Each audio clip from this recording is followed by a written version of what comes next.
भारत एक agricultural economy है, मतलब एक कृषि प्रधान देश है। ये पूरी दुनिया मानती है और हम भी यही कहते हैं पूरी दुनिया में।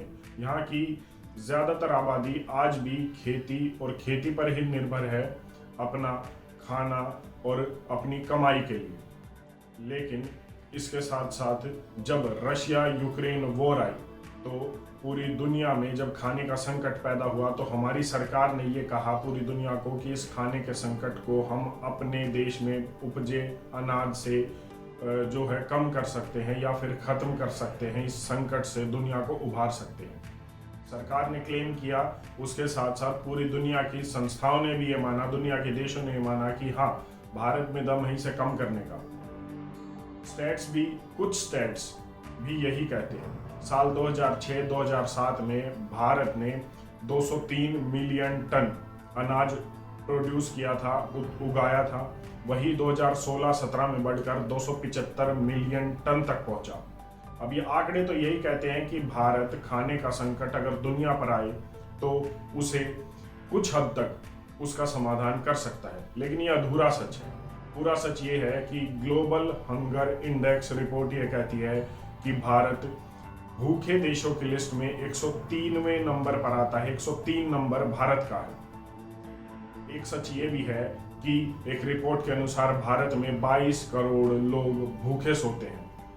और एक सच ये भी है कि भारत की सरकार ये कहती है कि 80 करोड़ लोगों को हमने राशन दिया है कोरोना के समय में।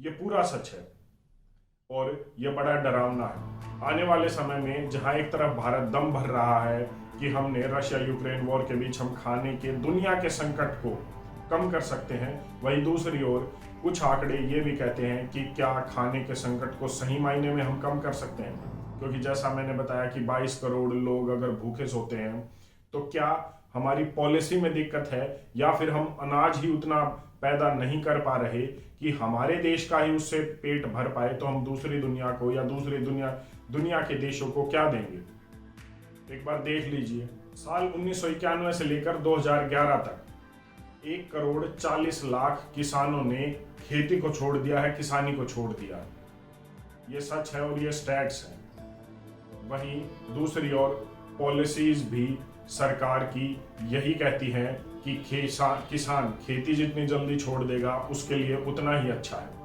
चाहे वो कोई भी सरकार हो, यहाँ पर मैं इस सरकार की बात नहीं कर रहा हूँ, मैं बात कर रहा हूँ देश की आज़ादी से लेकर अब तक। हो सकता है आप इसे सरकार के विरोध में इसको माने, लेकिन नहीं, 1947 से लेकर 2023 तक कोई भी अगर सरकार रही हो उसने किसानों के लिए ऐसा कुछ नहीं किया कि उसकी सरकार के रहते किसानों की आत्महत्या कम हो या फिर किसान खेती की तरफ लौटे या फिर वो अपने आप को सिक्योर माने, अपने परिवार को सिक्योर माने। आज किसान ये चाहता है कि उसका बेटा कुछ भी करे, रेहड़ी लगा ले, मजदूरी कर ले, लेकिन वो खेती ना करे, किसानी ना करे। इसीलिए 1 करोड़ 40 लाख से ज़्यादा किसानों ने 1991 से लेकर 2011 तक खेती को छोड़ दिया था, किसानी को छोड़ दिया था। और अब आंकड़ा कितना हो गया होगा 2023 में हम ये बात कर रहे हैं।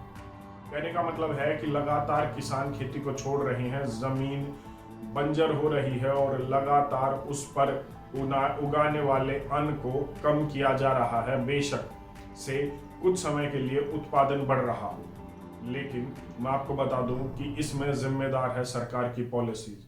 जहां एक तरफ अगर बारिश आ जाए तो क्रिकेट के मैदान की पिच को सोखने के लिए 30 सेकंड के अंदर तिरपाल आ जाती है, वहीं दूसरी ओर पूरे देश में जो अनाज के भंडार है, गोदाम है, वहां पर अगर बारिश आ जाए तो वहां पर एक तिरपाल नहीं होती उस अन्न को बचाने के लिए।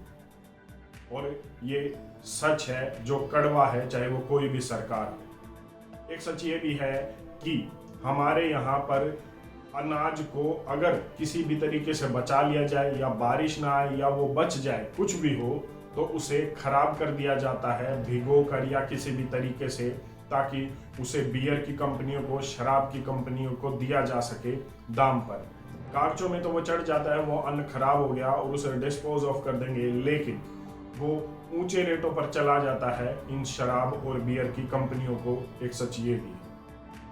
यही नहीं, एक संस्था national academy of agricultural science NAAS की एक रिपोर्ट ये कहती है कि हमारे यहाँ कोल्ड स्टोरेज फैसिलिटी न होने की वजह से 40% फल और सब्जियां खराब हो जाते हैं। 40%। सोचिए कितना बड़ा आंकड़ा होगा भारत जैसे देश के लिए, जो हम कहते हैं कि हम कृषि प्रधान देश हैं।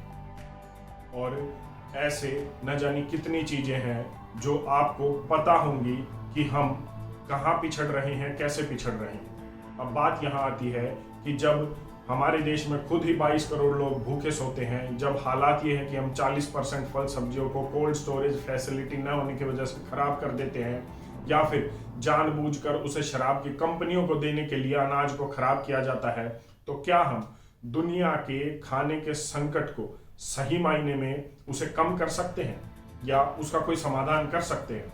जवाब जरूर दीजिएगा कमेंट में।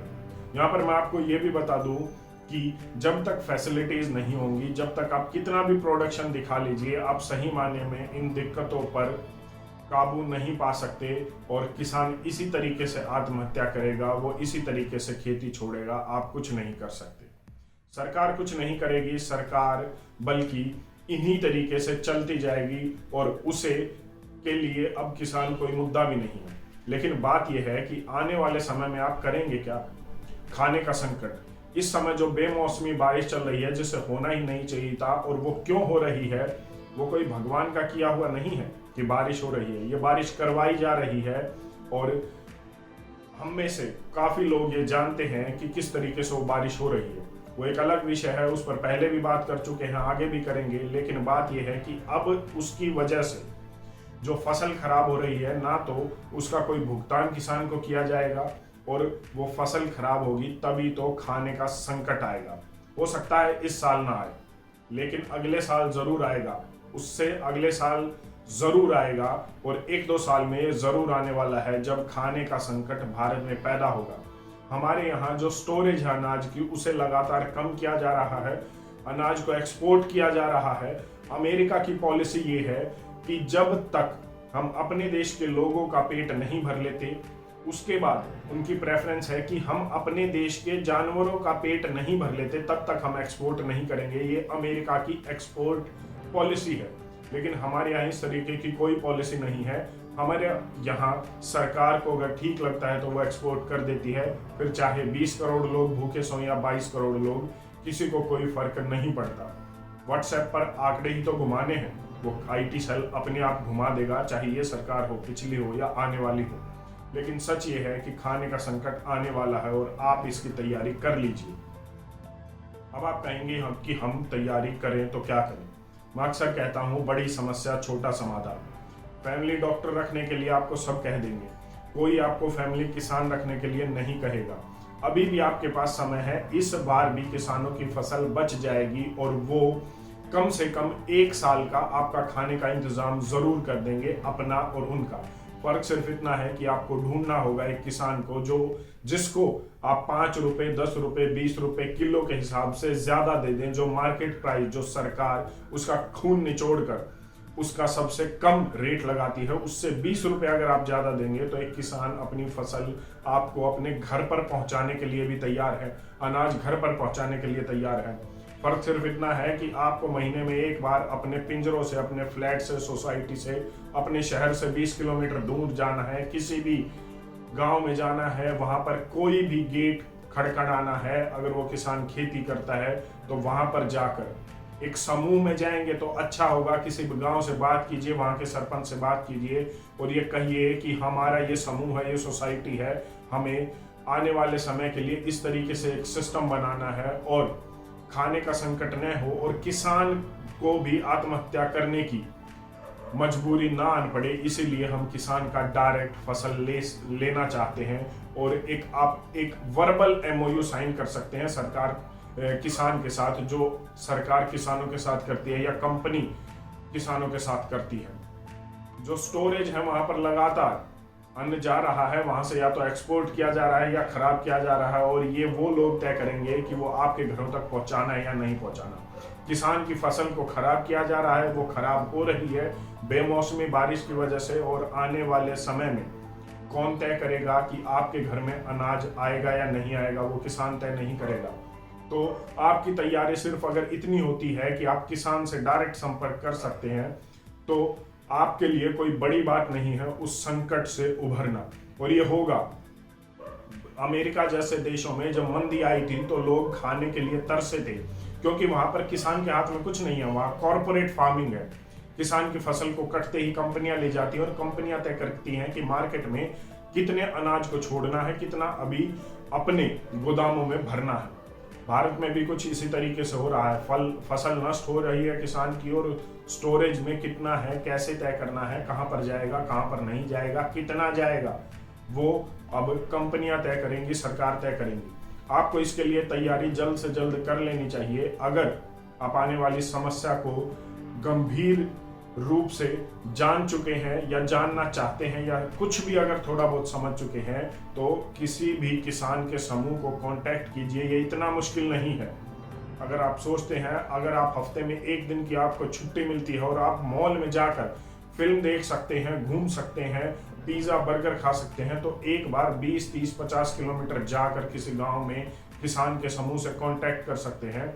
और उसके अलावा मैं तो कहूँगा कि आप इससे एक और स्टेप आगे जाइए, किसानों को प्रेरित कीजिए, उनसे कहिए कि 50 रुपये, 100 रुपये हमसे ज़्यादा लीजिए और बिना केमिकल की खेती कीजिए। जो आपका प्रोडक्शन कम होगा, जो आपका उत्पादन कम होगा, उसका हम ज़्यादा रेट देकर आपको कंपनसेट करेंगे, ताकि आपको भी बिना केमिकल वाला अनाज मिले और आपकी नस्लें बच जाएं बीमार होने से।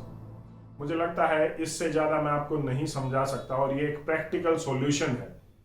अगर आप चाहते हैं तो आप इसको, इस आने वाली समस्या से, इस समाधान से आप निपटारा पा सकते हैं, समस्याओं को कम कर सकते हैं, वरना आपके पास कोई विकल्प नहीं है।